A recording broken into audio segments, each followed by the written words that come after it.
नमस्कार दोस्तों, नमो भारत न्यूज़ में आप सभी का फिर से स्वागत है। दोस्तों, रोटी बेटी के साथ वाले पड़ोसी देश नेपाल में अचानक से भारत विरोध की आंच तेज हो गई है। लिम्पियाधुरा, लिपुलेख और कालापानी को लेकर दोनों देशों के बीच विवाद गहराता जा रहा है। नेपाली प्रधानमंत्री केपी शर्मा ओली ने भारत पर सिंहमेव जयते का तंज कसा है। यही नहीं, नेपाल अब इन भारतीय इलाकों में अपनी हथियारबंद उपस्थिति भी बढ़ा रहा है। यहाँ तक कि कई भारतीय नागरिकों के ऊपर उसने गोली से और बंदूक से हमला भी किया है। मगर वह भूल रहा है कि शेर की सवारी की औकात हर किसी की नहीं होती। दोस्तों, अब जो मैं आपको रिपोर्ट बताने जा रहा हूँ, इसे आप ध्यान से और पूरा सुनिएगा, क्योंकि ये कोई न्यूज़ नहीं है, ये एक विचार है। और आपका इससे विचार कितना मेल खाता है, ये हमें कमेंट बॉक्स में लिखकर ज़रूर बताइएगा। साथ ही साथ आपने अगर हमारा चैनल अभी तक ज्वाइन नहीं किया है तो इसे ज्वाइन ज़रूर करिएगा। धन्यवाद। आगे बढ़ते हैं दोस्तों। नेपाल के 50 वर्षीय पत्रकार बलराम बनिया मंगलवार 11 अगस्त 2020 को मृत पाए गए थे। उनका शरीर मकवानापुर सिसनेरी के मंडो हाइड्रो पावर प्रोजेक्ट के पास बरामद किया गया। लगभग 2 महीने पहले उन्होंने नेपाल के रुई गांव पर चीन के कब्जे की खबर तैयार की थी। खबरों के मुताबिक बलराम सोमवार तक अपने परिवार के संपर्क में थे। बलराम के अंतिम बातचीत अपने दफ्तर में कांग्रेस नेता रामचंद्र पौडेल के संबंध में की थी। उनका शरीर बागमती नदी में बालखू पुल के पास तैरता हुआ पाया गया था, जिसके बाद उन्हें हैतौड़ा अस्पताल लेकर जाया गया था। उनका शव एक दिन पहले यानी मंगलवार को ही बरामद कर लिया गया था। फिर भी पुलिस ने शव की पहचान करने के लिए 1 दिन का समय लगा दिया। बलराम बनिया के परिवार में उनकी पत्नी और एक बेटा बेटी भी मौजूद है। वह कांतिपुर डेली नाम के अखबार में काम करते थे और बलराम ने राजनीति, संसद, नौकरशाही, गवर्नेंस, ऊर्जा, हाइड्रो पावर जैसे अहम मुद्दों पर पत्रकारिता की है। खबरों के मुताबिक चीन ने रुई नाम गांव के ऊपर कब्जा कर लिया था और इस बारे में मैं भी आपको एक रिपोर्ट लगभग अब से 1 महीने पहले दिखा चुका हूँ। ये वही रुई गांव है जहाँ पर चीनियों ने नेपाल के इस इलाके में कब्जा कर लिया था और 2 किलोमीटर के आसपास के गांवों के ऊपर अपना आधिपत्य जमा लिया था। ये नेपाल के गोरखा जिले में स्थित है और इस खबर को सबसे पहले बलराम बनिया ने ही सामने लेकर आए थे, जबकि तिब्बत और चीन दोनों इस गांव को लेकर दावे करते हैं। चुम्बुल नगरपालिका वार्ड संख्या 1 के राष्ट्रपति वीर बहादुर लामा ने इस बात की पुष्टि की थी। गांव के लोगों ने नेपाल सरकार के साथ जमीन का रेवेन्यू साझा किया था। इसके बावजूद यहाँ तिब्बत और चीन की तरफ से अतिक्रमण हुआ था। अखबार ने इस संबंध में रिपोर्ट भी प्रकाशित की थी। उन्होंने अपनी रिपोर्ट में बताया था कि समदो और रुई गांव के बीच पिलर नंबर 35 बनाया गया था और इस पिलर के पुनर्निर्माण का काम शुरू हुआ। तमाम विरोधों के बावजूद चीन ने इस गांव पर कब्जा कर लिया और अभी तक सामने आई खबरों के मुताबिक federation of Nepali journalist, freedom forum और नेपाल प्रेस यूनियन ने पत्रकार बलराम की हत्या पर जांच की मांग उठा ली है। समूह के प्रतिनिधियों का कहना है कि वह चाहते हैं पत्रकार की रहस्यमयी परिस्थितियों में हुई मौत की जांच की जाए। नेपाल प्रेस यूनियन का इस मुद्दे पर यह भी कहना था कि बलराम के शरीर पर कई घाव के निशान थे और नेपाल प्रेस यूनियन के सचिव अजय बाबू शुवा कोटी ने इस मुद्दे पर कहा था कि वह जिस तरह के विषय उठाते थे उसका इस मृत्यु से संबंध ज़रूर हो सकता है। बलराम बनिया के साथियों का कहना है कि वह बेहद ईमानदार, सहज और मृदुभाषी थे। इसके अलावा पत्रकारिता के सिद्धांतों से समझौता कभी नहीं करते थे। वो राजदीप सरदेसाई और बरखा दत्त जैसे पत्रकार नहीं थे, वे एक सुलझे हुए समझदार पत्रकार थे। इसीलिए शायद उनकी हत्या कर दी गई और वो हत्या करने वाले कौन लोग हैं, ये आपको इस पूरी स्टोरी को समझने के बाद पता चल जाएगा। वह फेडरेशन ऑफ नेपाली जर्नलिस्ट के सचिव भी रह चुके थे। कांतिपुर के संपादक का कहना है कि बलराम अपने काम को लेकर जुझारू स्वभाव के व्यक्ति थे।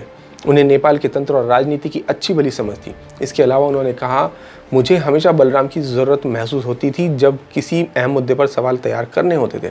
उसके जैसा काम करने वाला बहुत मुश्किल से मिलता है।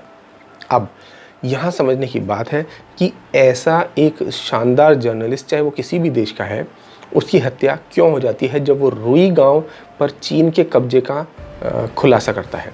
ये बात साफ सीधी समझ में आ जाती है कि यानी कि कम्युनिस्ट पार्टी के जो लोग हैं, चाहे वो चीन में हैं, चाहे नेपाल में हैं, चाहे भारत में हैं, वो कभी भी राष्ट्रवादिता के खिलाफ ही बोलते हैं। और ऐसा जो व्यक्ति है जो राष्ट्रवाद की बात करता है, उसका मुंह बंद करने के लिए ये लोग एक्सपर्ट हैं। चाहे आप उसे केरल में देख लीजिए, चाहे आप पुरानी पिछली कम्युनिस्ट सरकार बंगाल की थी उसमें देख लीजिए, चाहे आप चीन में देख लीजिए, चाहे आप नेपाल में देख लीजिए। दोस्तों, आपको मालूम है कि नेपाल के साथ भारत का जो संबंध रहा है वो रोटी बेटी के साथ रहा है। रोटी बेटी के साथ वाले नेपाल में अचानक से भारत विरोध की आंच तेज हो गई है। लिम्पियाधुरा, लिपुलेख और कालापानी को लेकर दोनों देशों के बीच विवाद गहराता जा रहा है और यही कारण है कि अब नेपाल और भारत के बीच ये जो विवाद है ये बहुत गहरा हो गया है। आपको बता दें कि दरअसल अंग्रेजों का जो गुस्सा था वो भारत के ऊपर अब नेपाल उतारा है। भारत और नेपाल के वर्तमान विवाद की शुरुआत ही 1816 में हुई थी। तब ब्रिटिश हुकूमत के हाथों नेपाल के राजा कई इलाके हार गए थे। इसके बाद सुगौली की संधि हुई जिसमें उन्हें सिक्किम, नैनीताल, दार्जिलिंग, लिपुलेख, कालापानी को भारत को देना पड़ता। हालांकि अंग्रेजों ने बाद में कुछ हिस्सा लौटा दिया था और यही नहीं, तराई का इलाका भी अंग्रेजों ने नेपाल से छीन लिया था। लेकिन भारत के वर्ष 1857 में स्वतंत्रता संग्राम में नेपाल के राजा ने अंग्रेजों का साथ दिया था और अंग्रेजों ने उन्हें इसका इनाम भी दिया था। पूरा तराई का इलाका नेपाल को दे दिया गया था। अब ये बातें जो हैं, ये ऐसी बातें हैं जो इतिहास से निकल कर आती हैं। आपको बता दें कि तराई के इलाके में भारतीय मूल के लोग रहते थे, लेकिन अंग्रेजों ने जनसंख्या की विपरीत पूरा इलाका नेपाल को ही दे दिया था। नेपाल मामलों पर नज़र रखने वाले एक वरिष्ठ अधिकारी ने बताया था कि वर्ष 1816 के जंग में हार की कसक नेपाल के गोरखा समुदाय में आज भी बनी हुई है। इसी का फ़ायदा वहाँ के राजनीतिक दल उठा रहे हैं। उन्होंने बताया कि दोनों देशों के बीच जारी इस विवाद में एक दिक्कत यह भी है कि नेपाल कह रहा है कि सुगौली की संधि के दस्तावेज गायब हो गए हैं, यानी कि उसने जानबूझकर अभी के षड्यंत्र के तहत जो है भारत से ये मुद्दा छेड़ा है। और ये किसकी शय पर छेड़ा गया? ये दरअसल चीन की शय पर छेड़ा गया, क्योंकि चीन चाहता था कि भारत को एक तरफ से पाकिस्तान तो दूसरी तरफ से नेपाल घेरे और सामने से खुद चीन जो है भारत से लोहा ले। और यही जो प्लानिंग थी वो चीन पिछले यानी कि 3 महीने से लगातार कर रहा है। यानी आप मई से देख लीजिए, मई से लगातार चीन नेपाल और पाकिस्तान को भारत के खिलाफ भड़का रहा है। एक तरफ नेपाल की जो कम्युनिस्ट सरकार है उसे भारत के खिलाफ जो है भड़का रहा है और वो सीमा विवाद क्रिएट कर रहे हैं। दूसरी तरफ पाकिस्तान के बहुत सारे ऐसे आतंकी संगठनों को पैसा मुहैया करा रहा है चीन, जो जाकर भारत के अंदर आकर आतंक फैला सके या भारत की जो सेनाएं हैं, सेनाओं को अलग मुद्दों में एंगेज कर सके, ताकि सामने से चीन लद्दाख में घुसकर कब्जा कर सके। लेकिन इस सब के बावजूद भी गलवान में 15 जून की रात जो घटना हुई उसने चीन को उसकी औकात बता दी है। लेकिन समझने की बात यह है कि आखिर चीन जो है वो क्यों ऐसा करना चाहता है, ये बहुत ज़रूरी बात है। और इसी के चलते चीन ने नेपाल के रुई गांव पे जब कब्ज़ा किया तो उसकी खबर जब नेपाली पत्रकार ने उठाई तो उसको भी उसने मरवा दिया।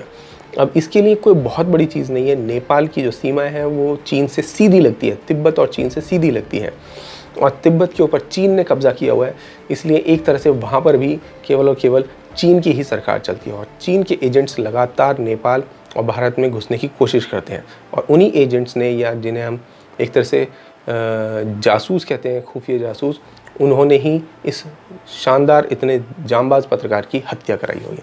तो आपका इस पूरी खबर पर क्या विचार है दोस्तों, हमें कमेंट बॉक्स में लिखकर ज़रूर बताएं। साथ साथ इस वीडियो को ज़्यादा से ज़्यादा शेयर करें। धन्यवाद। जय हिंद। वीडियो को लाइक, सब्सक्राइब और शेयर करना ना भूलें। अपने विचारों को कमेंट बॉक्स में लिखकर हम तक जरूर पहुंचाइए।